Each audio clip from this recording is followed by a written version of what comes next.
Hello दोस्तों, नमस्कार। दिन भर की बड़ी खबर बिना देरी के बताने वाले हैं, जहां सबसे पहले बताएंगे खुद प्रधानमंत्री नरेंद्र मोदी जी ने कनाडा में हिंदू मंदिर पर हुए हमले की निंदा की है। दोस्तों, ट्रूडो सरकार को दो टूक संदेश दे दिया है। बताएंगे कैसे प्रधानमंत्री नरेंद्र मोदी जी के दो टूक जवाब के बाद ट्रूडो आ गए लाइन पर, और हिंदुओं को लेकर ट्रूडो ने भी दे दिया बयान। बताएंगे मोदी जी ने क्या कहा और उसके बाद ट्रूडो का क्या बयान आया है। साथ ही साथ यहाँ तक कि कनाडा के हिंदुओं ने भी हुंकार भर दी है। दोस्तों, कह दिया है कि छेड़ोगे तो छोड़ेंगे नहीं। बताएंगे कैसे कनाडा पहुंचा बटोगे तो कटोगे वाला नारा। अब मंदिर के गेट से आगे नहीं फटक पाएंगे कनाडाई नेता। खालिस्तानियों के हमले के बाद हिंदू संगठनों ने सख्त फरमान जारी कर दिया है। दोस्तों, ये जानकारी आपको विस्तार से बताने वाले हैं। बड़ा ही इंटरेस्टिंग और ब्रेकिंग खबर है दोस्तों। साथ ही साथ बताएंगे एलएसी पर भारतीय सेना ने देपसांग में कर दी इंडिपेंडेंट पेट्रोलिंग। क्या है पूरा मामला। साथ ही साथ पाकिस्तान ने एलओसी के पास कर दी शक्तिशाली हथियारों की टेस्टिंग। भारत की बढ़ा दी चिंता। उसके बाद अब भारत क्या कदम उठाने वाला है। साथ ही साथ आपको बताएंगे, अगर आप खुद से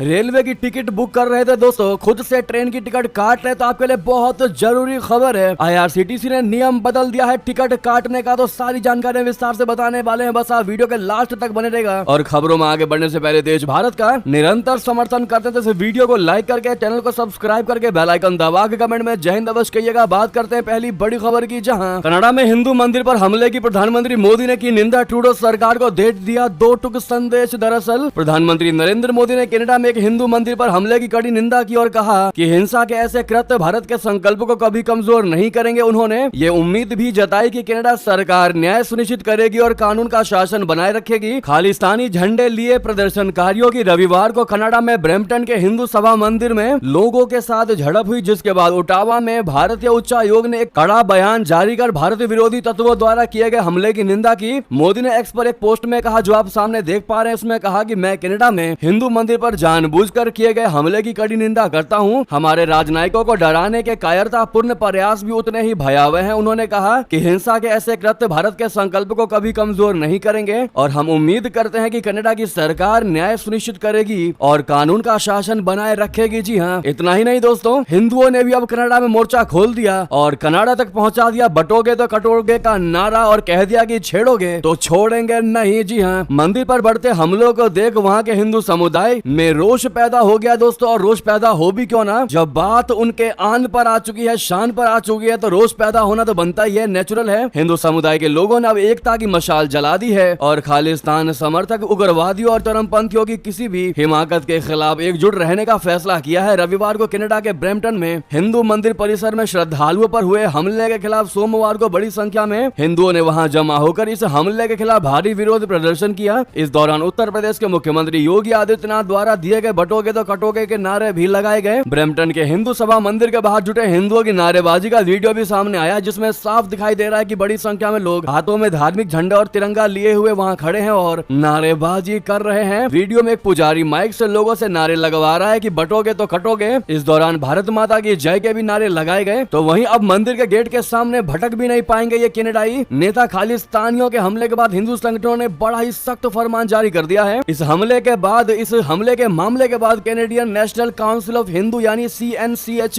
ने बड़ा कदम उठाया है। खालिस्तानी आतंकियों पर कार्रवाई की मांग करते हुए Canadian national council of Hindu ने एक बड़ा फैसला लिया। कनाडा में मौजूद वहां के सभी नेताओं की हिंदू मंदिरों में एंट्री पर रोक लगा दी गई है। इतना ही नहीं दोस्तों, प्रधानमंत्री नरेंद्र मोदी जी के बयान के बाद पूरा का पूरा कनाडा हिलता नजर आया है। खुद वहां के प्रधानमंत्री जस्टिन ट्रूडो ने हिंदुओं को लेकर बयान जारी किया। इस हमले पर कह दिया है कि कनाडा के सभी लोगों को सुरक्षित माहौल में धर्म के पालन करने का अधिकार है। जी हाँ, इस हमले की कनाडा के प्रधानमंत्री जस्टिन ट्रूडो ने साफ शब्दों में कड़ी निंदा की। उन्होंने कहा कि इस तरह की घटना बेहद निंदनीय है। यहाँ रहने वाले हर कनाडाई को अपने धर्म के अनुसार रहने का अधिकार है। उन्होंने कहा कि सभी अपने धर्म का पालन सुरक्षित माहौल में करें, ये भी उनका अधिकार है। उन्होंने सोशल मीडिया एक्स पर अपनी प्रतिक्रिया शेयर की है। माना यह जा रहा है कि प्रधानमंत्री नरेंद्र मोदी जी के इस बयान के बाद इस मामले में बहुत ज्यादा सख्ती लेते दिखाई दे रहे हैं कनाडाई। आखिर हो भी क्यों ना, पीएम नरेंद्र मोदी जो देश की ताकत बनते जा रहे हैं, भारत देश को लीड कर रहे हैं, वाकई में इनके बयान के बाद हिलता नजर आया है जस्टिन ट्रूडो का कनाडा। साथ ही साथ दोस्तों, इस पर आपकी राय तो बनती है। हर किसी को पता है कि खालिस्तानियों का सपोर्ट करती है कनाडा की जस्टिन ट्रूडो सरकार और खुलेआम उसका सपोर्ट करती है दोस्तों। यहाँ तक कि पता होने के बावजूद भी कि हिंदुओं पर हमला होने वाला है, मंदिर पर हमला होने वाला है, यहाँ तक कि गुरबदवंत सिंह खालिस्तानी जैसा व्यक्ति 48 घंटे पहले धमकी दे देता है कि व 48 घंटे बाद ये हमला करने जा रहा है, ये हरकत करने जा रहा है, उसके बावजूद भी आप समझ सकते हैं कि कनाडा की पुलिस के द्वारा कोई भी कार्रवाई नहीं की जाती, कोई भी उस हमले का रोकथाम नहीं किया जाता। तो इससे आप क्लियर समझ सकते हैं कि कनाडा की जस्टिन ट्रूडो सरकार कितना बड़ा समर्थन देती है इन खालिस्तानी आतंकवादियों को, खास करके हिंदू के विरुद्ध और भारत के विरुद्ध में। जी हाँ दोस्तों, ऐसे में आपकी राय तो बनती है दोस्तों, राय देना बिल्कुल मत भूलिएगा। और आप सभी से रिक्वेस्ट है, अगर वाकई में आपको लगता है कि ट्रूडो खालिस्तानियों से मिले हुए हैं तो सामने लाइक का बटन अभी तक लाइक नहीं किया है तो जरूर लाइक कर दीजिएगा। साथ ही साथ अगली खबर बता दें, एलएसी पर भारतीय सेना ने देपसांग में कर दी इंडिपेंडेंट पेट्रोलिंग। क्या है पूरा मामला बता दें। ईस्टर्न लद्दाख में एलएसी पर देपसांग और डेमचौक में भारत और चीन की सेना के बीच हुए डिसएंगेजमेंट यानी सेनाओं को हटाने को लेकर पहली बार भारतीय सेना की तरफ से सोशल मीडिया पर आधिकारिक पोस्ट की गई है। सेना की 14वीं कोर ने एक्स पोस्ट करके बताया है कि भारतीय सेना ने सोमवार को देपसांग के एक पेट्रोलिंग पॉइंट पर पेट्रोलिंग की, इसके साथ फाइल फोटो भी लगाई गई। जैसा कि आप देख पा रहे हैं, सूत्रों के मुताबिक डेमचौक और देपसांग में पहली पेट्रोलिंग पिछले हफ्ते गुरुवार को कर ली गई थी। इस पेट्रोलिंग के जरिए डिसएंगेजमेंट का फाइनल वेरिफिकेशन भी हुआ। गुरुवार को ही पेट्रोलिंग में भी भारतीय सैनिक उतनी ही दूरी तक गए जितनी दूरी तक सोमवार को पेट्रोलिंग में गए। पहले पेट्रोलिंग में भारतीय सैनिकों के साथ चीनी सैनिक भी थे। जी हाँ दोस्तों, इस तरह चीनी सैनिकों ने भी फाइनल वेरिफिकेशन किया, जिसके बाद पिछले हफ्ते शुक्रवार को भारतीय सेना ने डेमचौक में इंडिपेंडेंट पेट्रोलिंग की। सोमवार को यानी कि 4 नवंबर को भारतीय सैनिकों ने देपसांग के एक पॉइंट पर इंडिपेंडेंट पेट्रोलिंग की। इसी पॉइंट पर भारतीय सैनिक गुरुवार को पहली बार पेट्रोलिंग कर चुके हैं। जी हाँ दोस्तों, और पेट्रोलिंग में 10 से 15 सैनिक मौजूद थे। आपको बता दें कि पेट्रोलिंग करने से पहले दोनों देशों के बीच में जो कंडीशन अप्लाई हुई है दोस्तों, वो ये है कि कम से कम एक दिन पहले आपको बताना होगा पेट्रोलिंग पर जाने से पहले। जी हाँ, और साथ ही साथ चीन के सैनिक एक दूसरे को इसकी जानकारी देंगे। भारत के सैनिक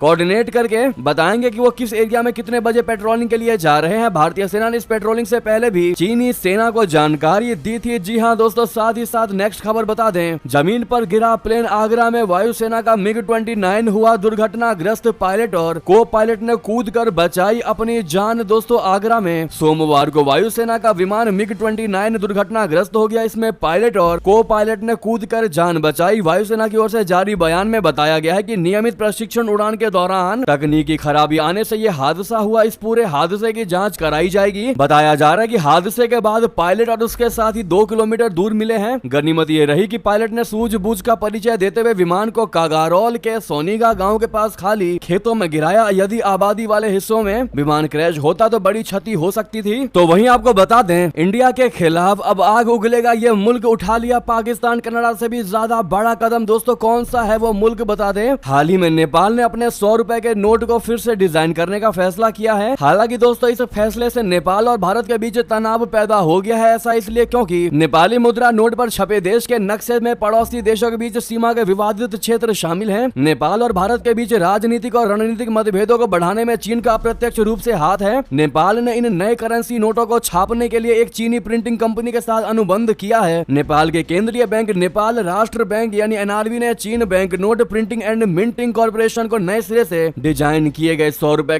के बैंक नोट की 300 मिलियन प्रतियां डिजाइन करने, छापने और वितरित करने का अनुबंध दिया है। इसकी छपाई की लागत करीब 9 मिलियन अमेरिकी डॉलर आंकी गई है। इस हिसाब से प्रति नोट औसतन 4 रुपए खर्च होंगे। इस करेंसी नोट पर नेपाल का संशोधित राजनीतिक नक्शा होगा, जिसमें लिपुलेख, लिम्पियाधुरा और काला पानी के विवादित क्षेत्र शामिल हैं। और यही कारण है कि यह विवाद भारत और नेपाल के बीच में खड़ा हो चुका है। अब इस पर देखना यह होगा कि समय रहते नेपाल भारत की बात मान जाता है या फिर वो भारत से पंगे लेने की कोशिश करता है। लेकिन भारत से पंगा नेपाल को बहुत महंगा पड़ सकता है। ये बात भी नेपाल को पता है। उसके बावजूद भी भारत के साथ झड़प खड़ा करना, पैदा करना नेपाल के हित में नहीं। वहीं आपको बता दें, पाकिस्तान ने LOC के पास कर दी शक्तिशाली हथियारों की टेस्टिंग। चीन तुर्की की मदद से बढ़ाई सैन्य ताकत। दोस्तों, पाकिस्तान ने हाल ही में नियंत्रण रेखा यानी LOC के पास अत्याधुनिक 155 mm ट्रक माउंटेड होविजर तोप समेत कई अन्य हथियारों की टेस्टिंग की है। हालांकि इस टेस्टिंग की सटीक तारीख का खुलासा नहीं हुआ है। अधिकारियों के अनुसार इन तोपों का निर्माण एक खाड़ी देश की सहायता से चीन की रक्षा कंपनी की निगरानी में किया गया है। 155 mm SH-15 होविजर तोप की विशेषता शूट एंड स्कूट है, जिसका मतलब होता है कि ये तोप गोली दागते ही तुरंत अपनी जगह बदल सकती है। ये तोप 1 मिनट में 6 गोले दागने और 30 किलोमीटर दूर तक हमला करने की क्षमता रखती है। इससे LOC पर पाकिस्तान की आक्रामकता और उसकी सेना की तात्कालिक हमले की क्षमता में इजाफा हुआ है। वहीं बता दें, अमेरिका से MQ-9 रिपर ड्रोन की खरीद पर भारत को हड़का क्यों रहे हैं पाकिस्तानी एक्सपर्ट। क्या है चीनी कनेक्शन, बता दें भारत के अमेरिका से MQ-9 MQ-9 रिपर ड्रोन की खरीद की पाकिस्तान में खूब चर्चा हो रही है। पाकिस्तानी रक्षा विशेषज्ञ भारत अमेरिका के सौदे का तरह तरह के विश्लेषण भी कर रहे हैं। इस बीच पाकिस्तान के एक प्रमुख सैन्य विशेषज्ञ बिलाल खान ने कहा कि भारत की अमेरिका से MQ-9 रिपर जैसे अत्यधिक ऊंचाई पर उड़ने वाले और लंबे समय तक हवा में मौजूद रहने वाले ड्रोन की खरीद पाकिस्तान को इसी तरह से प्लेटफॉर्म में और अधिक निवेश करने के लिए मजबूर कर सकती है। उन्होंने कहा कि इस डील से खासकर पाकिस्तानी नौसेना को खतरा है। वर्तमान में पाकिस्तान के पास मध्यम ऊंचाई तक उड़ने वाले ही ड्रोन मौजूद है। पाकिस्तान ने इन ड्रोन को चीन और तुर्की से खरीदा है। साथ ही साथ आपको बता दें, जयशंकर जी ने ब्रिस्बेन में कर दिया नए भारतीय वाणिज्य दूतावास का उद्घाटन। महात्मा गांधी को दी श्रद्धांजलि। दरअसल विदेश मंत्री जयशंकर जी फिलहाल 5 दिवसीय यात्रा पर ऑस्ट्रेलिया में हैं। उन्होंने सोमवार यानी कल ब्रिस्बेन के रोमा स्ट्रीट पार्क लैंड्स में महात्मा गांधी को श्रद्धांजलि दी। साथ ही भारत के नए महावाणिज्य दूतावास का भी उद्घाटन किया। जयशंकर जी ने सोशल मीडिया पोस्ट में कहा कि गांधी के आदर्श दुनिया भर में गूंजते रहते हैं। उन्होंने एक्स पर कहा कि आज सुबह ब्रिस्बेन के रोमा स्ट्रीट पार्क लैंड्स में महात्मा गांधी को अपनी श्रद्धांजलि अर्पित की। शांति और सद्भाव का उनका संदेश दुनिया भर में गूंजता है। वहीं बता दें, मालदीव का चीन से एक और अहम समझौता श्रीलंका की हालत देखकर भी नहीं सुधरा। दोस्तों, इसका क्या असर पड़ने वाला है अपने भारत पर, बता दें, पड़ोसी देश मालदीव ने चीन के साथ एक लोकल करेंसी सेटलमेंट के नए समझौते पर हस्ताक्षर कर दिया है। दोस्तों, इससे चीन को मालदीव में निवेश करने में आसानी होगी। मालदीव के विदेश मंत्रालय के एक रिपोर्ट का हवाला देते हुए बनी एक रिपोर्ट के अनुसार लोकल करेंसी सेटलमेंट करने के लिए इस समझौते से चीन से व्यापार करने वाले मालदीवियन व्यापारियों को आर्थिक लाभ होगा और इससे मालदीव में होने वाले चीनी निवेश में भी वृद्धि होगी। दोस्तों, न्यूज एजेंसी राइटर्स के अनुसार चीन के केंद्रीय बैंक ने शुक्रवार को मालदीव में प्रत्यक्ष निवेश को बढ़ावा देने के लिए एक रूपरेखा स्थापित करने के लिए मालदीव की सरकार के साथ एक समझौता ज्ञापन पर हस्ताक्षर किए हैं। पीपल्स बैंक ऑफ चाइना के बयान के हवाले से कहा गया है कि ये समझौता दोनों देशों के बीच व्यापार और निवेश को बढ़ावा देगा। इससे दोनों देशों के बीच संबंध और भी ज्यादा मजबूत होंगे। तो वहीं आपको बता दें, रूस का चीन में शक्ति प्रदर्शन, पहली बार उतारा Sukhoi 57 stealth fighter jet. Tension में आ गया अमेरिका। दोस्तों, रूसी सुखोई 57 स्टील्थ फाइटर जेट 3 नवंबर 2024 को चीन पहुंचा है। ये इस विमान की पहली बार चीनी जमीन पर लैंडिंग है। रूसी सुखोई 57 विमान उत्तरी चीन के शांगसी प्रांत के ताइयुआन एयरबेस पर लैंड हुआ। अभी तक ये पता नहीं चला है कि सुखोई 57 लड़ाकू विमान 12 से 17 नवंबर 2024 तक होने वाले झुआई एयर शो 2024 में उड़ान भरेगा या नहीं। सुखोई 57 को पहली बार नवंबर 2017 में दुबई एयर शो में अंतर्राष्ट्रीय स्तर पर प्रदर्शित किया गया था। हालांकि इस एयर शो में SU-57 ने उड़ान नहीं भरी थी, बल्कि वो किसी मूर्ति की तरह सिर्फ खड़ा रहा। उस समय ये विमान का प्रोटोटाइप था और परीक्षण से गुजर रहा था। इस विमान ने पहली बार 2010 में उड़ान भरी थी। जी हाँ, साथ ही बता दें, अदालत में फूट फूट कर रो पड़ी बुशरा बीवी। कहा, यहाँ न्याय नहीं मिलता, मैं अपना कंबल लेकर आई हूँ। जी हाँ, पाकिस्तान की एक अदालत में सोमवार को पूर्व प्रधानमंत्री इमरान खान की पत्नी बुशरा बीवी भावुक हो गई और फूट फूट कर रो पड़ी। उन्होंने अक्षम न्याय प्रणाली और अपने पति की अन्यायपूर्ण सजा के खिलाफ अपनी बेबसी व्यक्त की। बुशरा बीवी इस्लामाबाद के जिला मजिस्ट्रेट अफजल मजोका की अदालत में अपने पति के लिए 6 मामलों में जमानत और एक अन्य मामलों में अपनी जमानत के लिए पेश हुई। ये मामले तारनोल, कराची कंपनी, रामना सचिवालय और कोहसर थानों में दर्ज है। रावलपिंडी की अदियाला जेल में बंद इमरान खान को अदालत में सुनवाई के दौरान पेश नहीं किया गया। उन्हें वीडियो लिंक के जरिए से भी अदालत में हाजिर होने की अनुमति नहीं दी गई। जब बुशरा बोलने के लिए माइक पर गई तो वो भावुक हो गई। उन्होंने कहा कि मैं पिछले 9 महीनों से न्याय की उम्मीद में हूँ, लेकिन मुझे अन्याय का सामना करना पड़ रहा है। मुझे और पाकिस्तानी तहरीक-ए-इंसाफ के संस्थापक इमरान खान को अन्यायपूर्ण सजा दी गई है। बुशरा ने कहा कि यहाँ न्याय नहीं मिलता है, मैं न्याय मांगने नहीं आई हूँ। उन्होंने सभी वकीलों पर आरोप लगाया कि वे सिर्फ समय बर्बाद कर रहे हैं। इसमें उनका वकील भी शामिल है। उन्होंने कहा कि जेल के अंदर क्या वो इमरान खान इंसान नहीं है? क्या कोई जज इस चीज को नहीं देखता है? बुशरा ने यह भी कहा वो फिर से इस अदालत में नहीं आएंगी, यहाँ कोई न्याय नहीं मिलता है। उन्होंने जज से कहा कि उनका कंबल और अन्य सामान बाहर उनकी कार में है और अगर आदेश मिला तो वो वापस जेल में जाने के लिए तैयार है। तो वही बता दें, थाईलैंड जाने की सोच रहे भारतीयों के लिए खुशखबरी, अनिश्चित काल के लिए बढ़ा दी गई मुफ्त वीजा नीति। दोस्तों, थाईलैंड ने अपने पर्यटन को ध्यान में रखते हुए एक बड़ा फैसला लिया है। थाईलैंड ने अपने मुफ्त वीजा प्रवेश नीति के खत्म होने वाली आखिरी तारीख में बदलाव करते हुए उसे अनिश्चित काल के लिए आगे बढ़ा दिया है। देश ने मुफ्त वीजा प्रवेश नीति को सिर्फ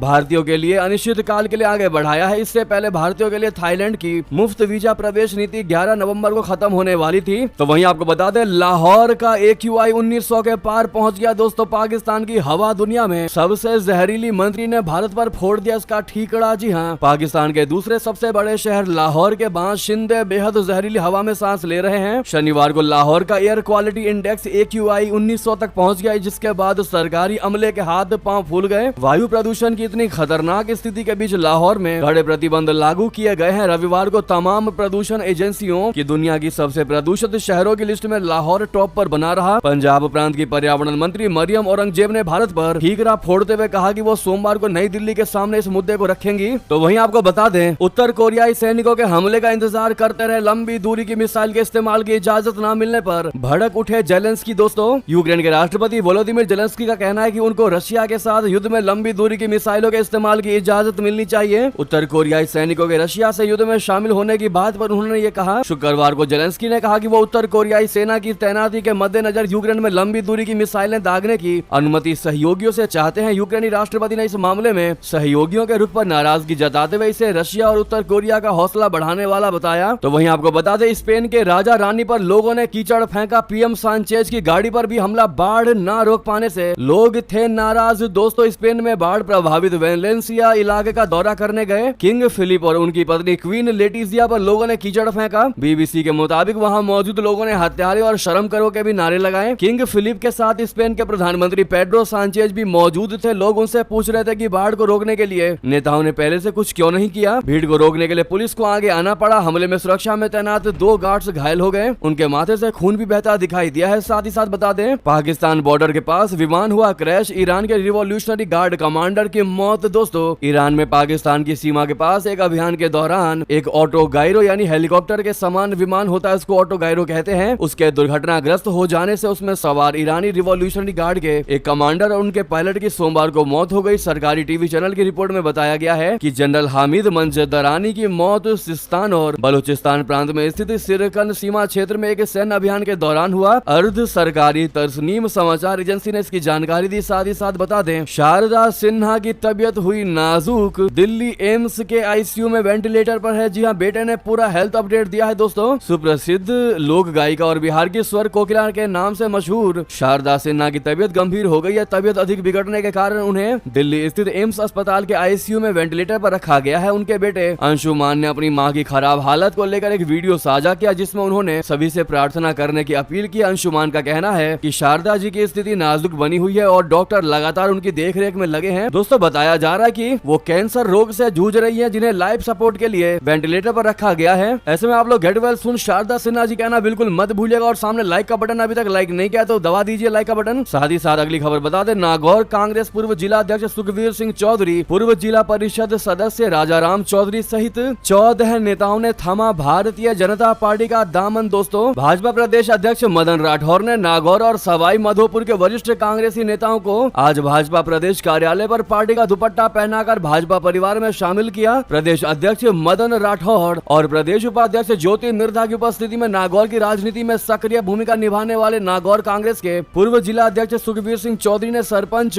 जिला परिषद सदस्य, पूर्व सदस्यों के साथ भाजपा परिवार की सदस्यता ग्रहण की। जी हाँ दोस्तों, जो कि भारतीय जनता पार्टी के लिए बड़ी खुशखबरी भरी खबर है, लेकिन कांग्रेस को ये बहुत बड़ा झटका है। तो वहीं बता दें, योगी आदित्यनाथ जैसा बनना ही होगा। दोस्तों, पवन कल्याण अपनी ही सरकार पर ये कहते हुए क्यों भड़के, दोस्तों चेतावनी तक दे दी। बता दें, आंध्र प्रदेश की चंद्रबाबू नायडू सरकार में उप मुख्यमंत्री पवन कल्याण ने अपनी गठबंधन सरकार पर भड़क गए अभिनेता से नेता बने पवन कल्याण ने राज्य के गृह मंत्री को उत्तर प्रदेश के सीएम योगी आदित्यनाथ जैसा बनने की सलाह दी और राज्य में बढ़ते अपराधों पर नकेल कसने करने के लिए ठोस कदम उठाने को कहा। उन्होंने दो टूक शब्दों में कहा कि अपना काम सही से संभालिए, वरना ये जिम्मेदारी भी मुझे उठानी पड़ेगी। ऐसे में आपको बता दें, बीते दिन 3 साल की बच्ची के साथ यौन उत्पीड़न की घटना सामने आने के बाद पवन कल्याण ने कहा कि आंध्र प्रदेश में शांति और सुरक्षा में उल्लेखनीय गिरावट आई है और कानून व्यवस्था को योगी आदित्यनाथ के उत्तर प्रदेश की तरह ही संभाला जाना चाहिए। तो वहीं आपको बता दें, चुनाव आयोग ने महाराष्ट्र की डीजीपी का किया ट्रांसफर, विपक्ष की शिकायत पर लिया एक्शन। कांग्रेस ने कहा था कि रश्मि निष्पक्ष चुनाव नहीं होने दे रही है। दोस्तों, महाराष्ट्र में विधानसभा चुनाव की वोटिंग से 16 दिन पहले चुनाव आयोग ने डीजीपी रश्मि शुक्ला का ट्रांसफर कर दिया है। चुनाव आयोग ने सोमवार सुबह चीफ सेक्रेटरी को रश्मि के ट्रांसफर के निर्देश देते हुए कहा कि कैडर में अगले सबसे सीनियर आईपीएस अधिकारी को उनका प्रभार सौंपा जाएगा। साथ ही आयोग ने चीफ सेक्रेटरी को निर्देश दिए हैं कि महाराष्ट्र के नए डीजीपी की नियुक्ति के लिए आज यानी कि 5 नवंबर दोपहर 1 बजे तक 3 आईपीएस अधिकारियों का पैनल भेजें। रश्मि शुक्ला के खिलाफ महाराष्ट्र के विपक्षी गठबंधन के ने चुनाव आयोग से शिकायत की थी कि कांग्रेस ने कहा था कि रश्मि चुनाव को निष्पक्ष तरीके से नहीं होने दे रही है। रश्मि के ट्रांसफर को लेकर शरद पवार ने कहा कि चुनाव आयोग ने सही फैसला लिया है, हम इस पर फैसला का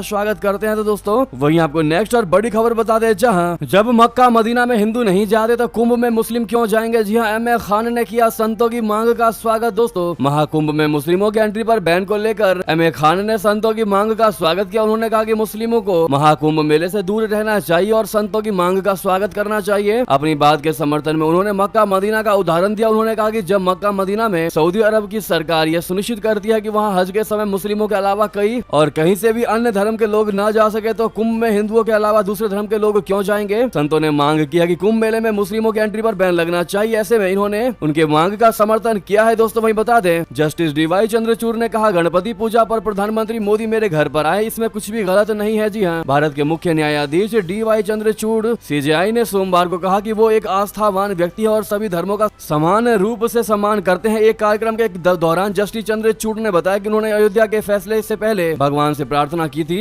जस्टिस चंद्रचूड़ ने यह भी कहा कि प्रधानमंत्री नरेंद्र मोदी का गणेश पूजा पर उनके निवास पर आना कोई गलत बात नहीं है। साथ ही साथ बता दें, अगर आप भी दोस्तों ट्रेन की टिकट बुक खुद से करते हैं तो आपको बता दें, IRCTC ने नया नियम बदल दिया है। 1 नवंबर से नियमों में बदलाव हो चुका है। अगर आप भी ट्रेन टिकट बुक करवाने के बारे में सोच रहे हैं तो हम आपको बता दें कुछ टिप्स जिसकी मदद से आपके लिए कुछ चीजों को समझना आसान हो जाएगा। अब रेलवे का टिकट बुकिंग का समय बदल दिया गया है। पहले आप 120 दिन पहले एडवांस टिकट बुकिंग कर सकते थे, लेकिन अब IRCTC की तरफ से इसको बदल करके 60 दिनों का कर दिया गया है। ट्रेन टिकट का बुकिंग सिस्टम बदल चुका है। इससे बहुत सारे यूजर्स पर सीधा असर पड़ता दिखाई दिया है। ऐसे में आप भी ट्रेन बुक करने से पहले इसका ध्यान रख सकते हैं। ट्रेन टिकट बुकिंग के लिए आप IRCTC के एप्लीकेशन का इस्तेमाल कर सकते हैं। दोस्तों ऐसे में आपके मन में सवाल होगा कि ये फैसला क्यों लिया है IRCTC ने, जो 120 दिन से घटाकर 60 दिन कर दिया। तो आपको बता दें, बताया जाता कि बहुत सारे केस में देखा जाता था कि ब्लैक मार्केटिंग करने वाले पहले ही टिकट बुक कर लेते थे और बाद में उसे यूजर्स को महंगी बेचते थे। इसीलिए अब सरकार ने इस सिस्टम में बदलाव करने का फैसला कर लिया है। इसके बाद यूजर्स के लिए काफी आसान हो गया है कि वो टिकट बुकिंग कर सके। जी हाँ दोस्तों, बहरहाल ये थी की सारी बड़ी खबरें। आपको खबर कैसी लगी बताना बिल्कुल मत भूलिएगा। मिलता अगली खबर में दोस्तों। यहाँ तक बने रहने के लिए आप सभी का बहुत बहुत धन्यवाद और वीडियो को लाइक करके चैनल को सब्सक्राइब करके बेल आइकन दबा के कमेंट में जय हिंद अवश्य कहिएगा। मिलता अगली खबर में। बहुत बहुत धन्यवाद।